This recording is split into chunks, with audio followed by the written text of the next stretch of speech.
প্রিয় ক্ষুদ্র ভ্রাতা ও ভগিনীগণ, এইবার থামেন।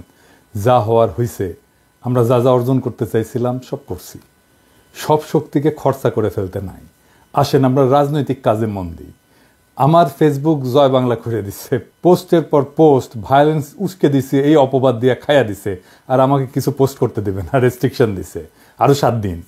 অ্যাপিল করছি, দেখা যাক। জুলাই আগস্ট বিপ্লবের টাইমে একই জিনিস হয়েছিল। আওয়ামী লীগকে যে বার্তা দেওয়ার দরকার ছিল তা দেওয়া হয়েছে। ওদের স্পর্ধায় 6 মাসে সীমা ছাড়াই যাচ্ছিল। প্রফেসর ইউনূসের সরকারকেও এই বার্তাটা দেওয়া দরকার। ওনাদেরকেও বুঝতে হবে যে জনতার অন্তরে ফ্যাসিবাদের ক্ষত এখনো দগদগ করতেছে। তারা যে কাজটা করতে পারতো তা করতে অনেক দেরি করছে বা দীর্ঘসূত্রিতা করছে। তাই মানুষের মনে এমন ধারণা জন্ম নিছে, যা করার আমাদের নিজেদেরকেই করতে হবে। আপনারা নিজেরা চিন্তা করেন, যেই রিপাবলিক টিভিতে দিনের পর দিন প্রোগ্রাম করা হয়, যেখানে বলা হয় বাংলাদেশ থাকবে, কোন দিক থেকে বাংলাদেশ কাইটা ভারতের মধ্যে জুড়ে দিবে, ফেনি দিয়ে কি করবে, সেই টিভির বিরুদ্ধে কোনো ব্যবস্থা নিছে বাংলাদেশ সরকারের পররাষ্ট্র দপ্তর থেকে? কিছু বলছে? আমাদের কোন টিভি স্টেশন যদি বলতো ভারতের 7 সিস্টার্স আমরা কাইটা নিব, ওই টিভি চ্যানেল ইন্ডিয়া রাখতে দিত না। প্রথমে সংবাদ পাঠকের চাকরি দিত, তারপর চ্যানেলটারই জয় বাংলা করে দিত ইন্ডিয়া। আর সেই রিপাবলিক টিভিতে প্রফেসর ইউনূসের প্রেস সচিব যায় সাক্ষাৎকার দিতে, মানে ওই জানেও না কোটি যাওয়া যায় কোটি যাওয়া যায় না। আবার দেখেন, এই যে দুর্বৃত্ত বেনজির, সে আওয়ামী লীগের সাথে মিলে পুলিশের সাথে ঘোট পাকাইতেছে। আগে শুনেন। আমাদের কারা অ্যারেস্ট করে আমরা কেন? এগুলো হচ্ছে ওই যে যখন বিএনপি ক্ষমতায় ছিল, ওরা তো অনেকবার ক্ষমতা ছিল, তারপরে আওয়ামী লীগের এন্টি ফোর্সেস এরশাদ সাহেবরা ক্ষমতা ছিল, তখন তো ওরা অনেক এন্টি আওয়ামী লীগ লোকজন পুলিশে ঢুকাইছে, সেগুলো সামনে নিয়ে আসছে, সেগুলো অনেক রয়ে গেছে, দেখেন সেগুলো সামনে আছে। আর এমনি জেনারেলি পুলিশের তারা খুবই হাইলি ডিমোরালাইজ, সন্তুষ্ট এই সরকারের উপরে, বিকজ এদেরকে খুন করে, এদেরকে হত্যা করে তো এরা ক্ষমতা আসছে, এদের রক্তের উপর দিয়ে ক্ষমতা আসছে। 427টা পুলিশ থানা এবং ফাঁড়িতে অ্যাটাক করা হচ্ছে, অস্ত্রপাতি লুট করা হচ্ছে, প্রেগনেন্ট কনস্টেবলকে পুড়িয়ে মারা হচ্ছে। তো এইগুলো তো এরা সহজভাবে নেয় না। লোয়ার র্যাঙ্ক, বিশেষ করে কনস্টেবল থেকে ইন্সপেক্টর, এদের একটা বিশাল অংশ তো খুবই আনহ্যাপি, তো এটা বলতে পারি। তাহলে ওই যে ওই প্রশ্ন, তাহলে আমাদের অ্যারেস্ট করে কারা? ধরে হচ্ছে ওই পার্টি। কারণ আপনারা জানেন যে এই আপনার এই 5 তারিখের পরে একটা বিশাল গ্রুপ, অফিসার গ্রুপ, তারা কর্মস্থল ত্যাগ করছে আর আসে না। আর তারপরে যেটা করেছে, 300-400 অফিসারকে এরা ডিউটি থেকে তুলে নিয়ে সংযুক্ত করে রাখছে, অকার্যকর জায়গা দিয়ে রাখছে। আবার একটা বিশাল সংখ্যক লোক এরা অলরেডি চাকরি থেকে বের করে দিচ্ছে। আর এটা একটা রিটায়ার্ড লোককে চাকরিতে নিয়ে আসছে। আর ওদের সময় যারা যে পেশাদের সময় বিএনপি ক্ষমতা ছিল একাধিক, বা ওদের সময় জিয়া রহমানের সময়, এদের তো অনেক লোকজন 80 দশকে যারা রিক্রুট হয়েছে তারা এখনো চাকরিতে রয়ে গেছে অনেক। তো 90 দশকে যারা ঢুকছে তারা তো অনেক চাকরিতে রয়ে গেছে এখনো। তো সেইগুলোকে এরা সামনে নিয়ে আসছে। তো এই লোক এদের সংখ্যা খুব বেশি না।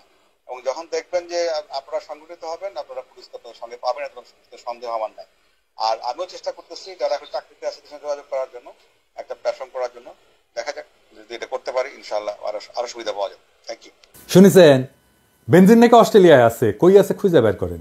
আমেরিকান স্যাংশন পাওয়া দুর্বৃত্ত তো বন পোড়া হরিণের মতো, উন্মাদের মতো ছুটে বেড়ানোর কথা।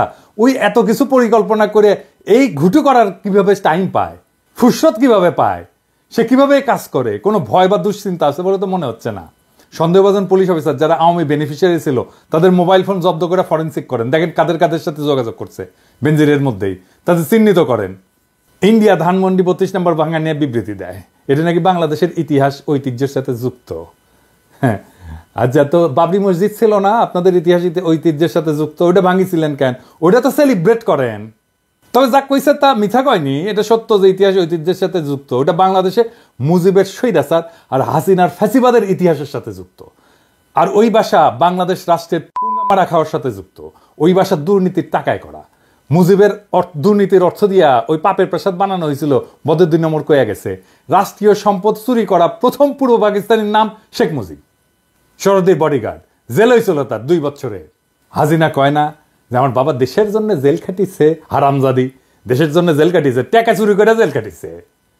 ধানমন্ডি 32 নম্বরে নাকি অনেক দাড়িওয়ালার লোক দেখা গেছে। এই যে দেখেন, দেখেছেন ভিডিও করেছে দাড়িওয়ালার লোক, এটা আওয়ামী লীগার বিয়ানীবাজার উপজেলা পরিষদের চেয়ারম্যান। ঠিক আইসা ভিডিও করে গেছে সামে, দাড়ি দুড়ি দেখে ভাবিছে আঙ্কেলের লোক। সব কয়টা আওয়ামী লীগের দাগি দেখবেন, এর মধ্যে দাড়ি ছেড়ে পরহেজগার সাজিছে। আমি গতকাল বলছিলাম যে ওইখানে একটা মসজিদ বানানোর কথা।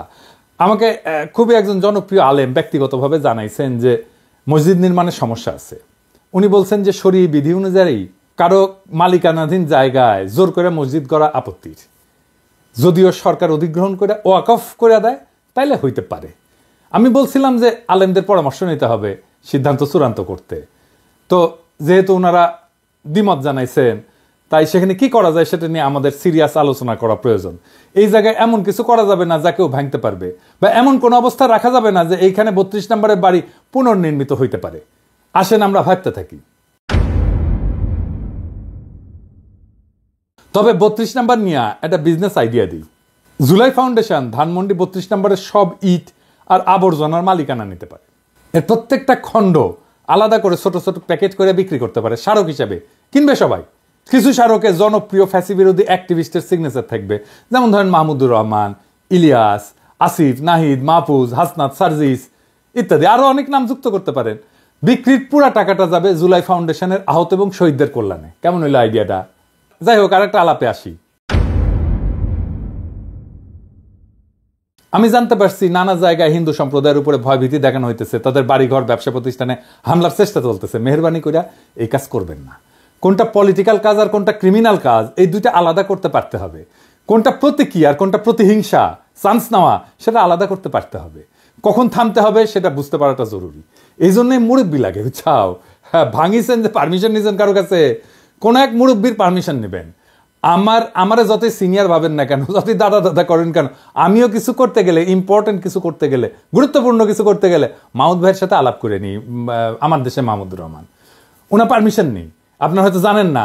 ওনাকে সম্মান জানানো তো আছেই, তারপরে একটা ওপিনিয়ন, যিনি আমারই মুরব্বী, আমার মতোই চিন্তা করেন, তিনি এটার ঝুঁকি সুবিধা মূল্যায়ন করে আমাকে একটা সৎ পরামর্শ, সাজেশন দেবেন।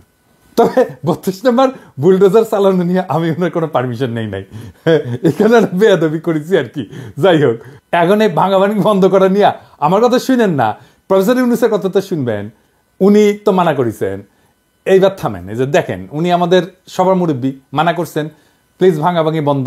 হিন্দু সম্প্রদায়ের ভাইরা আপনারা নিশ্চিন্ত থাকেন, কেউ যদি হুমকি দেয় আমাকে রিস্ক করবেন, ইলিয়াসকে রিস্ক করবেন, পুলিশকে রিস্ক করবেন, তো অবশ্যই মানে আমরা দেখবো কারা শয়তানি করতেছে, আমরা সাহায্য করব। আমাদের রিস্ক করার কোনো না কোনো রাস্তা আছেই, আমার নাম্বার অনেকের কাছেই আছে। এমনকি পুলিশ বাহিনী যদি মনে করেন আমার বা ইলিয়াসের ইন্টারভেনশন কাজে লাগবে আপনাদের, তাহলে আমাদেরকে রিস্ক করবেন, আমরা আমাদের সাধ্যমতো চেষ্টা করব। আচ্ছা, আর একটা আলাপে আসি প্রথম আলো নিয়ে। দেখেন, প্রথম আলোর সামনে আর্মি গার্ড রাখিছেন। ভাই, আপনারা কি হুঁশি আছেন? এইভাবে আপনারা রক্ষা করতে পারবেন? এটা তো কোনো সাস্টেনেবল ব্যবস্থা না। যে কোনো অপারচুন মোমেন্টে আপনারা যারা খাইয়া দিতে চায় হামলা করবে। আমি তো নিজেই হুমকি দিয়ে রাখছি। হ্যাঁ, শুনেন, ইংরেজি যেহেতু কইছি ঠিকই কইছি, তাই না? শুনেন। Well, I believe that there was a clear overreaction on the part of Pratham Alo and government. Everybody knows that, the organizer of the program is me. And anyone could have reached out to me and directly if something had gone wrong. And I have taken the full responsibility. I still take the full responsibility of the program. We didn't resort to any violence. We did not resort to any chaos or mayhem. So why was the army called in the first place? Instead, they tortured one of our activists inside the Pratham Alo building. And protests against editorial policies of media outlets have occurred worldwide. Not a single phenomenon that occurred only in Bangladesh. Why shouldn't we have the same right? Pratham Alo and Daily Star made a great mistake by responding with violence against protesters. And I have not forgotten that. And will return with even greater force. And this time, no one will be able to drive us away. দেখেছেন তো, আপনি টেরি পাবেন না, প্রস্তুতি নেওয়ার টাইমই পাবেন না রে ভাই। আপনার সম্পাদকীয় নীতি পাল্টান, ওইটাই আপনার রক্ষা কবচ। 1/11 ঘটনার জন্য মাপসান মতিউর রহমান আর আনিসুলরা ঘাট ধাক্কা দিয়ে বের করে দেন প্রথম আলো থেকে। আপনাদের আর কিছু করা লাগবে না, আপনাদের উপরে রাক্ষোভ কমবে মানুষের। কিন্তু আপনারা তো আর এক হাসিনা, নিজেদের সংশোধন করবেন না, ক্ষমাও চাইবেন না। আপনাদের সম্পাদকীয় নীতির এক্সাম্পল দিই। হ্যাঁ, বগুড়ায় আওয়ামী লীগ জাসদ অফিস ঘুরাই দিল বিপ্লবী ছাত্র জনতা, সেটারে প্রথম আলো লিখলো হামলা, দেখেছেন? আর বগুড়ার পত্রিকা করতলা লিখলো গুড়িয়ে দেওয়া হলো। আচ্ছা, এডিটর সাহেব, ওইটি আমার ওই বগুড়ার ক্ষুদ্র ভ্রাতারা, ওরা অবশ্য পারমিশন নিচ্ছে আমার। হ্যাঁ, তো পারমিশন নিয়ে ভাঙিছে, ওটা দেখান না কেন, ভিডিওটা দেখান। তারপর আবার চাকবুক চাকবুক ড্যান্সও মারিছে, দেখেছেন?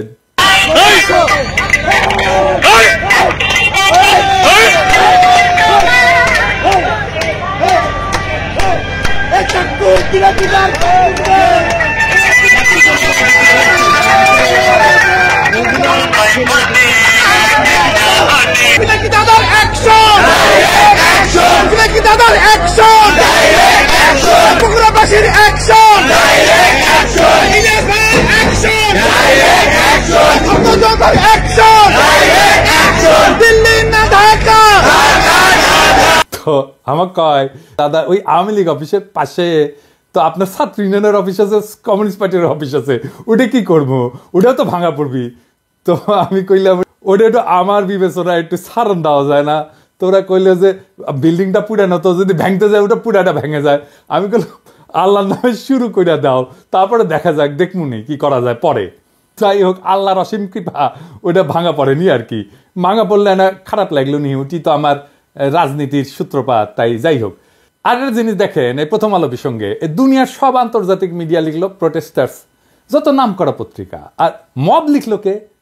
ইন্ডিয়ান পত্রিকা, এনডিটিভি, দ্য হিন্দু, আর কে লিখলো ডয়েচে ভেলে। আবার ডয়েচে ভেলের রিপোর্ট যে লিখেছে সেও ইন্ডিয়ান। এটা সব দেখান না, লিঙ্কডিনের প্রোফাইল দেখান, ওই ইন্ডিয়ান, দিল্লির মাইয়া। তাই তারা জার্নালিজম করতেছে না, করতেছে ইন্ডিয়ান ন্যারেটিভ তৈরি করতেছে। এমনকি দিল্লি স্টারও মব লিখে, দেখেছেন? আপনাদের ল্যাঙ্গুয়েজ কেমনে অ্যালাইন্ড হয়, একই রকম হয়, বরাবর হয়ে যায় ইন্ডিয়ার ভাষার বাক্য ব্যবহারে। এটা তো একটা ব্যাখ্যা থাকতে হবে, তাই না?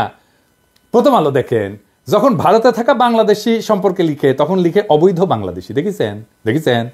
আর ভারতের অবৈধ নাগরিক যাদের আমেরিকা পাঁচাত লাথি দিয়ে পায়ে শিকল পরে পাঠিয়ে দিছে, তারা হয় নথিপত্রবিহীন ভারতীয়। কি সম্মান, দেখেছেন? এই যে বাংলাদেশ ঘৃণা, তারা এটা করতে পাইছে ইন্ডিয়ান প্রভুর কাছে। এই ফাজলামে অব্যাহত রাখবেন, আপনাদের কেউ বাঁচাইতে পারবে না। আজ হোক কাল হোক আপনাদের অবস্থা ধানমন্ডি 35 নম্বরের মতোই হবে, শুনতে যতই খারাপ লাগুক। এটা কোনো হুমকি না, এটা ভবিষ্যৎবাণী। দেখলাম অনেক সুশীলদের আহাজারি। আপনাদের একটা কথা বলি, হ্যাঁ বুঝছা, ওই বাড়ি বানায় দেওয়া সম্ভব, কিন্তু ওই বাড়িটার সাথে যত মৃত্যু যুক্ত আছে, যত কান্না হাহাকার, যত রক্তপাত যুক্ত আছে, ওই বাড়ি থেকে যত হত্যাকাণ্ড চালানো হয়েছে, সেই জীবন ফিরাই দিতে পারবে? তাই আওয়াজ নিছে। আমি সেই সমস্ত বিজ্ঞ ব্যক্তিদের পবিত্র কোরআনের সূরা আন-নামল এইটার 52 নম্বর আয়াত পড়ে শোনাচ্ছি। অতঃপর এগুলো তাদের ঘর বাড়ি যা তারা নিজেদের জুলুমের ফলে শূন্য অবস্থায় ফেলে গেছে, নিশ্চয়ই এতে জ্ঞানীদের জন্য একটি নিদর্শন রয়েছে। পড়েন, জানেন, খোদা তাআলা আপনাদের প্রশ্নের উত্তর মেলা আগে দিয়ে গেছে, ওইটা পড়েন, তারপরে আইসেন কথা কয়েন, আর কিছু কমো না। যারা বলে যে আমরা দেশকে অস্থিতিশীল করতেছি, তারা দেখেন আপনাদের ইতিহাসের ঐতিহ্যের ঠিকাদার আওয়ামী লীগের গাজীপুরের সাবেক মেয়র জাহাঙ্গীর দুর্বৃত্ত কি বলে। জাহাঙ্গীর বলতেছে, যেই রাজধানীতে আমরা দিনের বেলা ঘুরতে পারি না, সেই রাজধানীর মানুষকে রাতের বেলা ঘুমাইতে দিব না। শুনেন, ওর মুখেই শুনেন। আমাদের কথা স্পষ্ট, যেই রাজধানীতে আমাদের মানুষ শান্তিপূর্ণভাবে দিনে ঘুরতে পারবে না, চলতে পারবে না, সেই রাজধানীর মানুষ রাতে ঘুমাতে পারবে না। আমরা সেইভাবে আমাদের তৈরি করে নিছি। আমাদের ডিসিশন, আমাদের মূল ব্যক্তি, আমাদের নেত্রী যেভাবে এখানে সাজেশন করবে, আমরা পরামর্শ কর্মে আমাদের যেখানে যার সাথে আলোচনা দরকার সেইটা করব। শুনেছেন? এখন ওর বাড়িঘর নিয়ে যদি টান দিই তাহলে তো বলবেন আমরা নৈরাজ্যবাদী, তাই না? আর কিছু কইলাম না, রেকর্ড রাখলাম।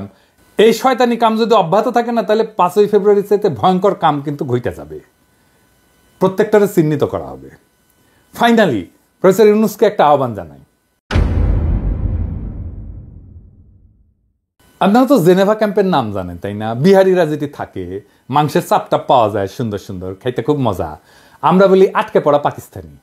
জেনেভা ক্যাম্পের বাইরেও মার্কেট ক্যাম্প, তারপরে মন্টু ক্যাম্প, এগুলো নামে ছোট বড় আরো কয়েকটা ক্যাম্প আছে আশেপাশে। মিরপুর এলাকাতেও বিহারিদের জন্য ক্যাম্প আছে। এগুলো অমানবিক বসবাসের অনুপযুক্ত ক্যাম্পে মানবেতর জীবনযাপন করে বিহারিরা। বিহারিদের ঠিক যেভাবে গেট্টোর মধ্যে আটকায় রেখেছে, সেটা থেকে বাইর করতে হবে দ্রুত। আবার গেট্টো কি জানেন না?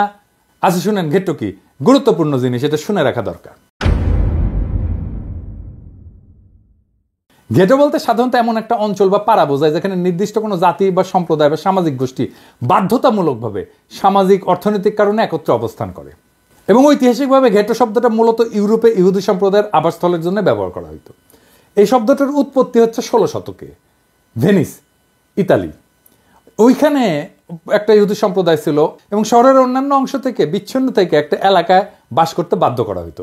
ওই এলাকাটা ছিল লোহার কারখানা আর কি, ফাউন্ড্রি বলা হয়। ফাউন্ড্রির ইতালিয়ান নাম হইতেছে গেটো। তো এই গেটো থেকেই এই শব্দটার প্রচলন। ভেনিসের পরে রোম, ফ্লোরেন্স, অন্যান্য ইতালিয়ার শহরেও বা ইউরোপের নানা স্থানে ইহুদিদের গেটোতে রাখার রীতি ছড়ায় পড়ে। দ্বিতীয় বিশ্বযুদ্ধের সময় নাজি জার্মানির আমলে ইহুদিদেরকে ইউরোপের বিভিন্ন শহর থেকে জোরপূর্বক গেটোতে রাখা হইতো। এসব গেটো ছিল অতি ঘনবসতিপূর্ণ, নিদারুণ দারিদ্র এবং নির্যাতনের কেন্দ্র। তো আমরা কি এইরকম একটা গেটো বাংলাদেশে রাখবো, একটা না অনেকগুলো ঘেটও আমরা বাংলাদেশে রাখিছি বিহারি ক্যাম্পের নামে। ঢাকা শহরে ওই বাংলাদেশি ঘেটোতে থাকা বিহারিদের সবাইকে বাংলাদেশি পাসপোর্ট দিতে হবে, ভোটার তালিকায় তালিকাভুক্ত করতে হবে। 55 বছর হয়ে গেছে, ওদের এখনো ভোটাধিকার নাই। যে বিহারি ছেলেটা মুক্তিযুদ্ধের পরে জন্মাইছে সেও এখন প্রৌঢ় হয়ে গেছে, ক্যাম্পের ভিতরে অত্যন্ত মানবেতর জীবনযাপন করে। নতুন ভোটার তালিকা করা শুরু হয়েছে, নির্বাচন কমিশন করতেছে, ওদেরকে ভোটার বানাইতে হবে এখনই সময়। অবাঙালি বিহারি মুসলমানদের সবাইকে বাংলাদেশের নাগরিকত্ব দিয়ে যেখানে ইচ্ছা ব্যবসা চাকরি বাড়ি করার পূর্ণ আইনগত স্বাধীনতা দিতে হবে এবং এটা বাস্তবায়ন নির্বাচনের আগেই করতে হবে। মুজিবের ফ্যাসিজমের এর চেয়ে বড় উদাহরণ আছে কি? রাতারাতি সে দেশের একটা বড় জনগোষ্ঠীর নাগরিকত্ব কেড়ে নিয়ে তাদের বাড়িঘর বাজেয়াপ্ত করিয়া সবাইকে ঘেটর মধ্যে জড়ো করলো ইহুদিদের মতো। অথচ এরা পাকিস্তান আমলে সবাই চাকরি বাকরি ব্যবসা বাড়ি পরিবার সব ছিল, সম্ভ্রান্ত জীবন ছিল।